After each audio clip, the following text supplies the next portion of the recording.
ఎప్పుడు మొదలైందో తెలుపగల తేదీ ఏదో గుర్తించేందుకు వీలుందా?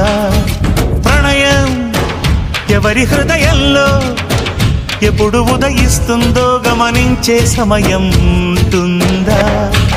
ప్రేమంటే ఏమంటే చెప్పేసి మాటుంటే ఆ మాటకి తెలిసేనా ప్రేమంటే? అది చరితలు సైతం చదవని వైనం, కవితలు సైతం పలకని భావం, సరిగమలెరుగని మధురిమ ప్రేమంటే. దరిదాటి ఉరకలు వేసే ఏ నదికైనా తెలిసిందా తనలో ఈ ఉరవడి పెంచిన తొలి చినుకేదంటే? సిరిపై రై ఎగిరే వరకు చేనుకు మాత్రం తెలిసిందా తనలో కనిపించే కళలకు తొలి పిలిపేదంటే?